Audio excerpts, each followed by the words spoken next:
جو لفظ رحمان سے مشتق بنا ہوا ہے، یہ عام طور سے اس جگہ کے لیے، اس وضو کے لیے بولا جاتا ہے جس میں بچہ پرورش پاتا ہے، جس کو بچے دانی کہا جاتا ہے۔ کیا بات ہے، واقعی کل قیامت کے دن یہ رحم مادر اللہ رب العزت کے عرش و کرسی سے چمٹ جائے گا اور اللہ تعالیٰ سے فریاد کرے گا کہ اللہ، کہ جن لوگوں نے دنیا میں مجھے جوڑا ہے آپ انہیں جوڑ دیجئے، اور جن لوگوں نے کاٹا ہے انہیں آپ کاٹ دیجئے، اور جب تک کہ رحم مادر اللہ کی طرف سے کوئی فیصلہ نہیں لے لے گا تب تک کہ وہ وہاں سے چھوڑے گا نہیں اپنے آپ کو۔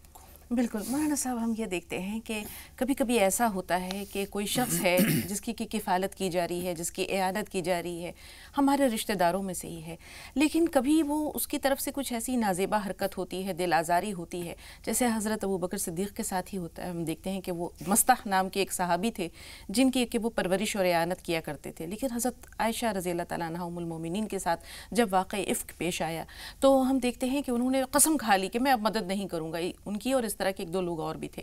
تو اس پر قرآن پاک کی آیت نازل ہوئی کہ وہ لوگ جو کسی کی مدد کرتے ہیں اپنے غریب رشتہ داروں کی، تو وہ جو ہے وہ اس چیز کو روکے نہیں، بے شک اللہ تعالیٰ بڑھا کر دینے والا ہے۔ تو ایسی صورت میں جب ہمارے سامنے تاریخ میں بھی روشن مثالیں، دلیلیں موجود ہیں، اگر ہماری اور آپ کی روزمرہ کی سماجی زندگی میں اس طرح کا واقعہ پیش آتا ہے تو کیا کیا جانا چاہیے؟ اب وہی جو واقعہ جو آپ نے بھی بیان کیا ہے، یہ واقع افک ہے جی، جس پر منافقین مدینہ نے اما عائشہ رضی اللہ تعالی عنہ پہ زنا کی تہمت اور الزام لگایا تھا، اور واقعی ایک سنگین الزام ہے یہ اما عائشہ رضی اللہ تعالی عنہ پہ، بے بنیاد بات تھی، کوئی حقیقت نہیں تھی۔ اور پھر اس میں دو تین بھولے بھالے مسلمان، سیدھے سادے مسلمان جو بدری صحابی ہیں، اور جن بدری صحابہ کے بارے میں نبی علیہ السلام ہے کہ یہ لوگ جنت میں ضرور جائیں گے، ان میں سے حضرت مستح جن کی کفالت اور پرورش سیدنا صدیق اکبر رضی اللہ تعالیٰ عنہ فرما رہے تھے، اور ان کے رشتہ داروں میں شامل تھے، وہ بھی اس میں شامل ہو گئے۔ سیدنا صدیق اکبر رضی اللہ تعالیٰ عنہ کو جب اس کی اطلاع ملی کہ اس واقعے میں حضرت مستح بھی شامل ہیں اور وہ بھی انہی کی شانہ بشانہ ہیں، جو کفالت اور پرورش ان کی ہو رہی تھی، جو نذرانے ان کو دیا کرتے تھے، انہوں نے موقوف کر لیا، روک لیا۔ جب آقا نامدار تاجدار بطحہ محمد مصطفیٰ صلی اللہ علیہ وسلم کو یہ بات معلوم ہوئی تو آپ نے سیدنا صدیق اکبر رضی اللہ تعالیٰ عنہ کو بلا کر کے ارشاد فرمایا کہ صدیق اکبر، یہ آپ اپنے لیے کر رہے تھے، اللہ کے لیے کر رہے تھے؟ سبحان اللہ۔ یہ آپ اپنے لیے کر رہے تھے، اللہ کے لیے کر رہے تھے؟ آپ نے جو مالی امداد روک لی ہے، اس کا مطلب یہ ہے کہ آپ اپنے لیے کر رہے تھے۔ اگر آپ اللہ کے لیے کر رہے تھے تو آپ اس وظیفے کو، نذرانے کو جاری کر دیجئے۔ چنانچہ انہوں نے اللہ کے رسول کے حکم کے بموجب انہوں نے پھر نذرانے کو جاری کر دیا تھا۔ بالکل ہم لوگوں کے لیے یہاں ایک نمونہ ملتا ہے، اور ہمارے لیے اور تمام لوگوں کے لیے آئیڈیل ہے کہ اگر ہمارے زندگی میں اس طرح کے واقعات آئیں، اور آتے ہی رہتے ہیں، تو صبر و ضبط سے کام لے کر کے عفو و درگزر کا معاملہ کیا جائے، اور جو معاملات پہلے سے تھے اس معاملات کو باقی رکھنے کی کوشش کی جائے۔ کچھ سوالات ہیں میرے ذہن میں، 3 بہت اہم سوال ہیں۔ پہلی بات تو یہ ہے کہ رسول پاک صلی اللہ علیہ وسلم نے فرمایا کہ جو شخص قطع رحمی کرتا ہے وہ جنت میں نہیں جائے گا، جنت کی خوشبو بھی نہیں پائے گا۔ ہم دیکھتے ہیں کہ آج تقریباً ہر خاندان میں، ہر کنبے میں ایسے لوگ موجود ہیں جو دل میں کہیں نہ کہیں کسی سے کچھ نہ کچھ بغض رکھتے ہیں، یا ان سے آپس میں بات چیت نہیں ہے، برسوں گزر جاتے ہیں، جبکہ مسلمانوں کے لیے یہ ہے کہ 3 دن سے زیادہ کوئی مومن اپنے بھائی سے ناراض نہیں رہ سکتا یا بات نہیں روک سکتا۔ تو یہ کتنی بڑی وعید ہے ہمارے اور آج کے سماج کے لیے۔ ظاہر سی بات ہے، اگر نبی علیہ السلام نے ارشاد فرمایا ہے اور یہ حدیث ہے تو تمام امت مسلمہ کو، تمام لوگوں کو اس سے اجتناب کرنا چاہیے، پرہیز کرنا چاہیے، اور نبی علیہ السلام کی بات کو عین الیقین اور حق الیقین جان کر کے، مان کر کے اس کو اپنے زندگی میں نافذ کرنا چاہیے۔ تب جا کر کے ہم خاطر خواہ مسلمان کہلائیں گے اور اسلامی زندگی ہمارے زندگی میں آئے گی۔ ایک سوال یہ بھی ہے کہ ایک شخص آپ کے ساتھ بھلائی کرتا ہے، ہم بھی اس کے ساتھ بھلائی کر رہے ہیں، ایک شخص آپ کے ساتھ برائی کر رہا ہے، اب برائی کا جواب بھلائی سے دینا، یہ کتنا اہم ہے؟ سب سے اہم کام تو یہی ہے یہ سب سے اہم کام تو یہ ہے کہ جو آدمی بھلائی کر رہا ہے اس کے ساتھ میں بھلائی کرنا اچھی بات ہے، لیکن جو شخص ظلم کر رہا ہے اور ظلم کے باوجود آپ نظر انداز کر رہے ہیں اور خیر کا معاملہ، بھلائی کا معاملہ آپ اس کے ساتھ میں کر رہے ہیں، یہ اخلاق کریمانہ والا مسئلہ ہے، اور یہ نبی علیہ الصلوۃ والسلام کے اخلاق کی سنت ہے اور اس کو زندہ کرنے کی کوشش ہے۔ یہاں ایک سوال اور ہے، ہر خاندان میں کوئی نہ کوئی ایسا کیریکٹر، ایسا کردار ضرور رہتا ہے جس کا کام تھوڑا سا شرپسندی والا ہوتا ہے۔ اب ایک شخص یہ سوچ رہا ہے کہ مجھ تک تو اس کا شر نہیں پہنچا ہے، میں اسے کیوں روکوں، جبکہ اس کی وجہ سے خاندان اگر بر وقت نہ روکا جائے تو انتشار کا شکار ہو سکتا ہے، خاندان بکھر سکتا ہے۔ ایسے شخص کو کس طرح روکا جائے؟ نرمی سے، پیار سے، محبت سے، سختی سے؟ کس کا فرض بنتا ہے اسے روکنا؟ دیکھیے، جو شخص اس طرح کے بیچ میں نفرت اور عداوت پیدا کر رہا ہے، اور نفرت اور عداوت وہ خاندان کو متاثر کر رہی ہے، چاہیے کہ اس کو سمجھایا جائے پیار و محبت کے ساتھ میں۔ قرآن شریف کی ایک آیت ہے، وَإِن طَائِفَتَانِ مِنَ الْمُؤْمِنِينَ اقْتَتَلُوا فَأَصْلِحُوا بَيْنَهُمَا فَإِن بَغَتْ إِحْدَاهُمَا عَلَى الْأُخْرَى فَقَاتِلُوا الَّتِي تَبْغِي حَتَّى تَفِيَ إِلَىٰ أَمْرِ اللَّهِ، پہلے سمجھایا جائے اور صلح آشتی کا دامن تھموایا جائے، پکڑوایا جائے اس کو، لیکن اگر وہ نہیں مانتا ہے، اپنی ضد پہ قائم ہے، تو پھر وہ لوگ جو امن و آشتی کو چاہتے ہیں، پیار و محبت کو چاہتے ہیں، ان کے ساتھ میں کھڑا ہونا بہتر ہے، جو اس قرآن شریف کی آیت میں فرمایا گیا ہے۔ ایک سوال اور ہے، گھر جو ہے سماج کی سب سے چھوٹی اکائی ہے، گھر کے بعد محلہ، محلے کے بعد قصبہ، قصبے کے بعد شہر، شہر کے بعد پورا ملک، اور ملک کے بعد پھر ہم دیکھتے ہیں اگر بات کرتے ہیں تو ملت اسلامیہ۔ آج یہ چیز ہم اگر بڑے پیمانے پر، وسیع تناظر میں، عالمی تناظر میں دیکھیں تو ہم وہاں بھی دیکھتے ہیں کہ اس طرح کا جو ایک ایسا پلیٹ فارم ہونا چاہیے جہاں پر تمام لوگ جو ہیں وہ ایک جگہ جمع نظر آئیں، وہاں بھی ہمیں اتحاد نظر نہیں آتا۔ جی، منفعت ایک ہے، اس قوم کا نقصان بھی ایک، کیا بڑی بات تھی ہوتے جو مسلمان بھی ایک۔ آج ہر کوئی اپنے آپ کو پیشوا بنانا چاہتا ہے، ہر کوئی اپنے آپ کو امام بنانا چاہتا ہے، ہر کوئی مقتدی بنانا چاہتا ہے۔ کسی سے میری گفتگو ہو رہی تھی انہی ٹاپکس پہ، تو میں نے ان سے کہا کہ آپ فلاں فلاں لوگوں کو کیوں نہیں بلا لیتے ہیں اور آپ ان لوگوں کے درمیان میں اتحاد پیدا کرنے کی کوشش کرتے ہیں، اور کیوں نہیں دونوں لوگوں کو ایک پلیٹ فارم پہ لانے کی کوشش کر رہے ہیں؟ تو انہوں نے کہا کہ مولانا، میں نے کوشش کیا ہے ان کو لانے کی، اپنے دسترخوان پہ بلایا ہے ان لوگوں کو، اور یہاں میں نے بات کی ہے، لیکن ہم نے جو اندازہ کیا ہے کہ قوم تو متحد ہو سکتی ہے، لیکن قوم کے لیڈران متحد نہیں ہوں گے، اس لیے کہ ان کی اپنی دکانیں بند ہو جائیں گی۔ ہر کوئی یہ چاہ رہا ہے کہ میں آگے رہوں، بقیہ قوم میرے پیچھے رہے۔ بالکل، ہر کوئی چاہتا ہے کہ میں سینئر بنوں، بقیہ ہمارے پیچھے سب جونیئر ہوں۔ تو جب تک یہ جذبہ رہے گا لوگوں کے اندر، تب تک اتحاد نہیں ہوگا۔ یہاں ایثار اور ہمدردی بہت ضروری ہے۔ بے شک بے شک۔ اب بڑے پلیٹ فارم سے ہم پھر چھوٹے پر آ رہے ہیں، گھر کی طرف آ رہے ہیں۔ گھر میں ہم دیکھتے ہیں ماں اور باپ ہیں، ان کا بہت اہم رول ہوتا ہے۔ عموماً ایسا ہوتا ہے کہ آپس میں ایک بھائی بہن ہے، آپس میں کسی وجہ سے دلوں میں اناد ہے، بات چیت بند ہے، ملنا جلنا ختم ہے۔ ایسی صورت میں ماں باپ کا فرض کیسے بنتا ہے کہ وہ ان کے دلوں کی دوری کو ختم کرے، ان کے اندر جو بغض ہو گیا ہے، جس وجہ سے بھی غلط فہمی ہے اس کو دور کرے، اور پھر سب کے اندر میل محبت پیدا کرے؟ کیونکہ رسول پاک صلی اللہ علیہ وسلم نے یہ بھی فرمایا، جیسے کہ تأمرون بالمعروف و تنہون عن المنکر، امر بالمعروف اور نہی عن المنکر۔ ابھی ہم نے وسیع پلیٹ فارم پہ بھی دیکھا اس چیز کو۔ اب اس کو ہم جب تک اپنے گھر سے شروع نہیں کریں گے، چیریٹی بگنز ایٹ ہوم، نیکی کی ابتدا ہمیشہ گھر سے ہوتی ہے، تو یہاں کس کا فرض بنتا ہے کہ ان لڑے ہوئے بھائی بہنوں میں صلح کرا دیں؟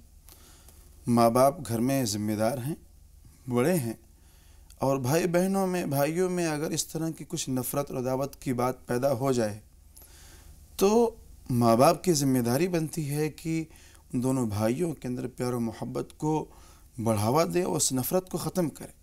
اور سب سے بڑی بات جس کی وجہ سے لوگوں کے اندر اختلافات پیدا ہوتے ہیں، وہ سنی سنائی بات پر عمل کر لینا ہوتا ہے۔ قرآن شریف میں فرمایا گیا ہے، یا ایھا الذین آمنوا ان جاءکم فاسق بنبأ فتبینوا، بے شک، کہ ایمان والو، اگر تمہارے پاس میں کوئی خبر آئے، کوئی بات پہنچے، تو پہلے اس کی تصدیق کر لیا کرو کہ اس میں کیا حقیقت ہے، کیا سچائی ہو، کیا غلط ہے۔ بغیر اس کی تحقیق کیے ہوئے اس کے پیچھے مت پڑ جایا کرو۔ آج ہوتا یہ ہے کہ سنی سنائی بات پر عمل کر لیا جاتا ہے اور تحقیق کا مادہ ہمارے اندر نہیں ہے، جس کی وجہ سے بھائیوں میں دراڑ ہے، بھائی بہنوں میں دراڑ ہے، خاندان میں دراڑ ہے، ماں بیٹے میں دراڑ ہے، بیٹے باپ میں دراڑ ہے، اس طرح سے اختلاف کی خلیج بڑھتی جا رہی ہے۔ بالکل، یہاں ایک سوال اور بھی ہے کہ جب ماں باپ کا جو رول ہے گھر میں وہ حکم والا ہے، اور اس میں ان کا فرض بنتا ہے کہ وہ لوگوں کے درمیان پیار محبت کی ڈور سے سب بچوں کو باندھے رکھیں، بتانا کتنا ضروری ہو جاتا ہے قطع رحمی کی۔ اگر ہم وعید کی بات کریں، پہلی چیز تو ہماری نماز ہے، عبادت ہی جب قبول نہیں ہوگی تو پھر ہمارے پاس اعمال کیا بچیں گے؟ اس کے علاوہ قیامت کے دن وہ لوگ جن کو اللہ تعالیٰ بخشے گا یا جو ان کے سائے اللہ کے سائے عاطفت میں ہوں گے، اس میں وہ شخص کہیں نہیں ہوگا جو رشتوں کو کاٹتا ہے۔ تو پھر ہماری دنیا بھی خراب، آخرت بھی خراب۔ تو یہ بتانا بچوں کو کتنا ضروری ہوتا ہے، یا یہ تمام لوگوں کو بتانا کتنا ضروری ہے کہ قطع رحمی کے نقصانات کیا ہیں، مثمرات کیا ہیں؟ دیکھیے، امر بالمعروف اور نہی عن المنکر یہ امت کا ایک اہم ترین دینی فریضہ ہے، چاہے وہ علماء ہوں، چاہے عوام ہوں، چاہے خواص ہوں، اور چاہے ماں باپ ہوں۔ نبی علیہ السلام کو جو دین کی دعوت دے کر کے بھیجا گیا ہے، نبی علیہ السلام کا بھی یہی کام تھا کہ آپ دین کی بات کو، اللہ اس کے رسول کی بات کو لوگوں تک پہنچاتے تھے۔ اب زبردستی عمل کرانا یہ نبی کا کام نہیں ہے، یا زبردستی عمل کرانا یہ علماء کا کام نہیں ہے، زبردستی عمل کرانا یہ ماں باپ کا کام نہیں ہے۔ بس زیادہ سے زیادہ آپ تو سمجھا سکتے ہیں، کہہ سکتے ہیں، ڈانٹ ڈپٹ کر سکتے ہیں ان کو، بلکہ ہدایت دینا اور ہدایت کے راستے پہ لانا اور اس نیکی کے ڈگر پہ کھڑا کرنا یہ اللہ رب العزت کا کام ہے۔ اس کے لیے ماں باپ کو اللہ کی بارگاہ میں دعا بھی کرتے رہنا چاہیے۔ بالکل، اور اسی چیز کو سورہ اثر میں کہا ہے اللہ تعالیٰ نے کہ وَتَوَاصَوْا بِالْحَقِّ وَتَوَاصَوْا بِالصَّبْرِ۔ موقع ملا تو انشاءاللہ بات کو آگے ضرور لے چلیں گے۔ دو کالرز ہمارے ساتھ ہیں، سفینہ اور سبیحہ۔ سفینہ صاحبہ، پہلے آپ بتائیے آپ کا سوال کیا ہے؟ السلام علیکم۔ وعلیکم السلام۔ السلام السلام علیکم۔ وعلیکم السلام۔ جی، میرا دو سوال ہے۔ جی سفینہ، آپ کی آواز پوری طرح ہم تک نہیں آ رہی ہے سفینہ، ذرا بلند آواز سے فرمائیے۔ جی، یہ پوچھنا چاہتی ہوں ہاں کہ میرا یہ سوال ہے کہ لوگ کہتے ہیں مغرب ٹائم دروازہ بند کر دیتے ہیں، جی اور سفینہ ٹی وی کی آواز۔ سوال یہ ہے جی کہ شوہر انتقال ہو جائے تو عورتوں کو یہ ہے کہ جیسے شوہر انتقال ہو جاتے تو عدت کیوں پورا کرتے ہیں، بات مطلب نکلنا کیوں نہیں پسند ہے عورتوں کو؟ ٹھیک ہے سبیحہ صاحب آپ بتائیے۔ یہ سوال بتا دیجیے۔ ٹھیک ہے، تھوڑا سا انتظار۔ سبیحہ صاحب آپ بتائیے سوال کیا ہے؟ السلام علیکم۔ وعلیکم السلام۔ جی بہن۔ میں یہاں نئے گھر میں شفٹ ہوئی ہوں تو 4 مہینے ہوئے ہیں۔ جی تو میں جب بھی کچھ دن بعد سے میں روز یہی خواب میں دیکھتی ہوں کہ میں اس گھر سے جا رہی ہوں، ٹھیک ہے۔ اور روز یہی خواب دکھتا ہے مجھے۔ اس کے بعد میرے ہسبینڈ کا ایکسیڈنٹ ہوا تھا اور روز نئے طریقے سے یہ دکھائی دیتا ہے۔ تو میں یہ جاننا چاہتی ہوں کہ اس کا کیا اللہ تعالیٰ خیر کا معاملہ کرے۔ تھوڑا سا انتظار کیونکہ چھوٹا سا بریک لے رہے ہیں۔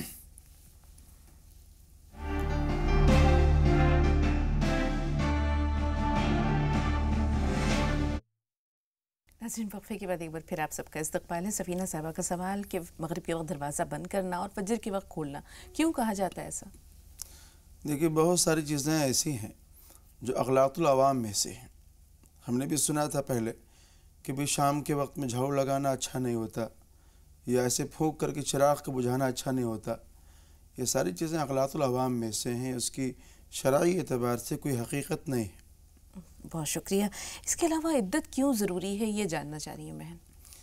عدت ظاہر سی بات ہے، شوہر ایک طرح سے مزاجی خدا ہے بیوی کا، اور نبی علیہ السلام نے شوہر کی عظمت، اس کے تقدس کی اہمیت کو بیان کرتے ہوئے یوں فرمایا کہ اگر اللہ کے علاوہ کسی کا سجدہ کرنا جائز ہوتا تو میں بیوی کو حکم دیتا کہ وہ اپنے شوہر کے لیے سجدہ کرے۔ تو اس کا مزاجی خدا اس سے بچھڑا ہے، اس سے سوگ کے اظہار کے لیے یہ عدت لازم قرار دیا گیا ہے۔ دوسری وجہ اس کی یہ بھی ہے کہ جو عدت ہے اس عدت کے اندر یہ بات بھی ظاہر ہو جائے کہ یہ اپنے سابق شوہر سے حمل سے تھی یا نہیں تھی، تاکہ آئندہ اگر وہ نکاح کرتی ہے تو حمل کے اندر اختلاط نہ پیدا ہو جائے، تلبس نہ پیدا ہو جائے کہ آیا یہ حمل سابق شوہر سے تھا یا موجودہ شوہر سے۔ جی بہت بہت شکریہ۔ عارف النساء جی آپ کا سوال کیا ہے؟ یہ بچی بہت پریشان کر رہی ہے، 18 سال کی ہے۔ کیوں پریشان کر رہی ہے؟ لسٹ کے وہ بتائے کچھ بھی ہو رہا نہیں بچی کا۔ نہیں یہ بتائیے پریشان کیوں کر رہی ہے، کس بات پہ پریشان کر؟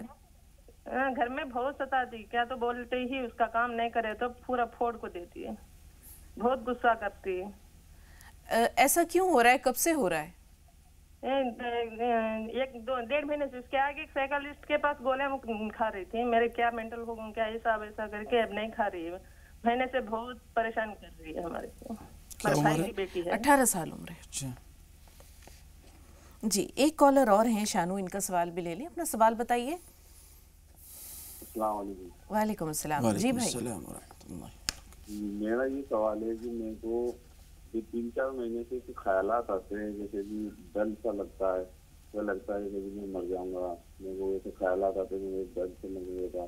نماز پڑھنے میں جاتا ہوں تو مطلب ایسا لگتا ہے کہ نماز میں گر جاؤں گا، کہ بچوں کا کیا ہوگا، بیوی کا کیا ہوگا، بار بار ایسے خیالات ایسے آتے ہیں دل کے اندر کہ ایسا لگتا ہے جیسے کہ ہر جگہ مطلب۔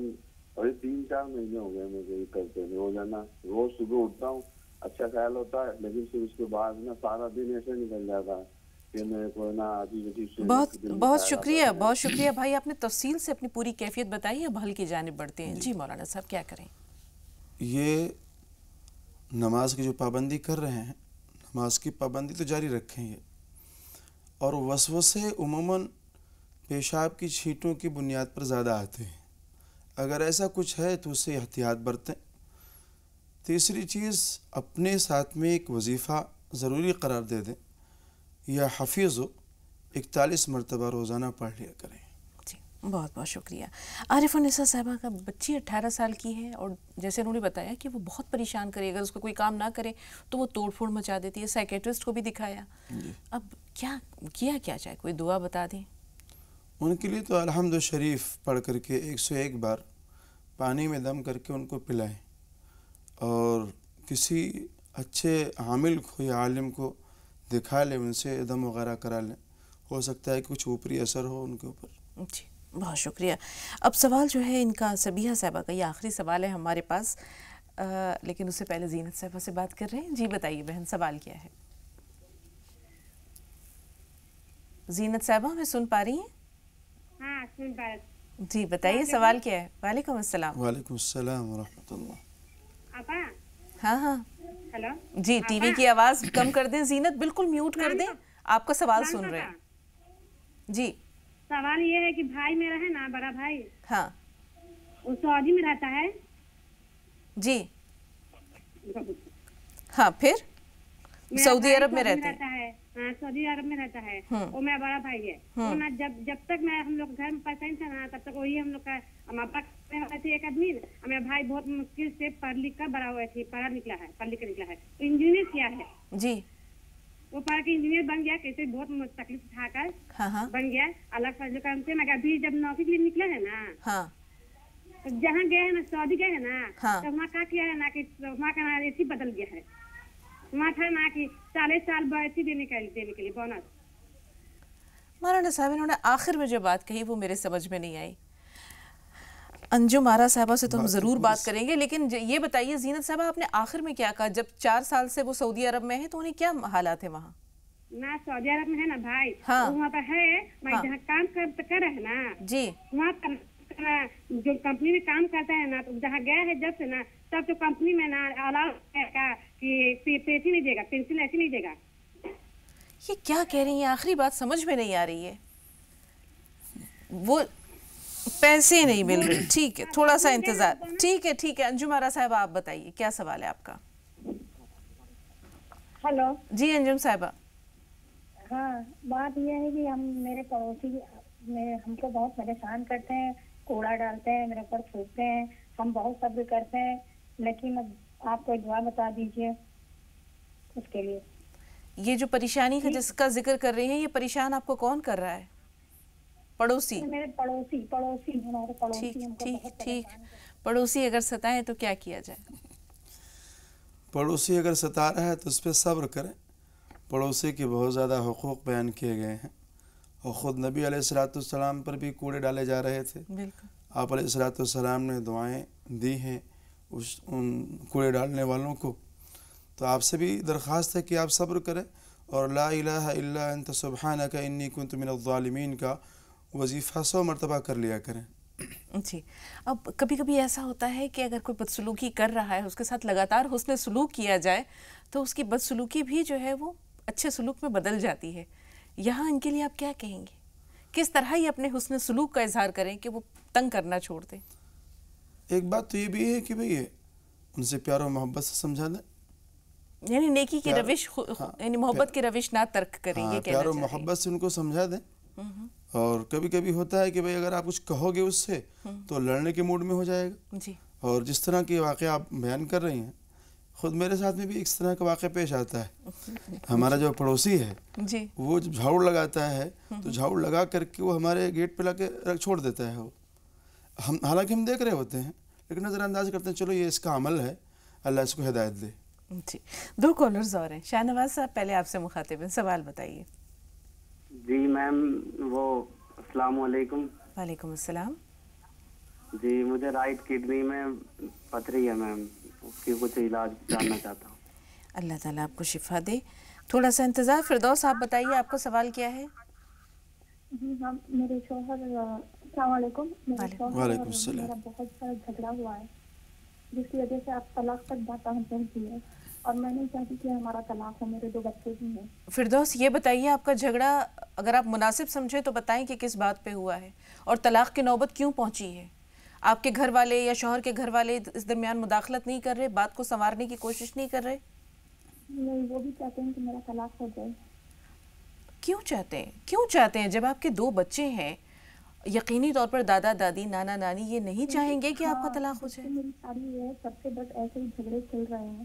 سب سے کبھی ایسے ہی میرے ماں باپ بھی سلجھا کر بھیج رہے تھے. اب بات یہاں تک پہنچ گئی ہے، میرے شوہر راضی ہونے کے لیے تیار ہی نہیں ہے. بہت ناراض ہو گئے میرے سے. اس جھگڑے کو یا ان باتوں کو کتنا عرصہ بیت گیا؟ بچے کتنے بڑے ہیں آپ کے؟ ایک لڑکا ہے جو 10 سال کا ہے اور لڑکی ہے جو 6 سال کی ہے.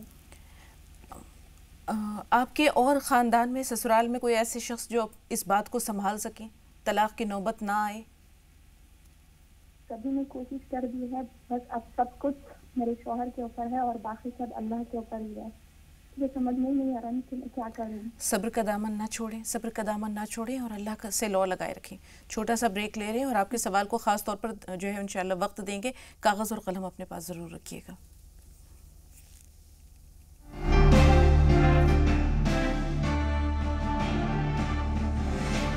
ناظرین، بریک کے بعد ایک بار پھر آپ سب کا استقبال ہے. 2 کالرز اور ہیں، ہاشمی صاحب اور نغمہ بھی. تھوڑا سا انتظار.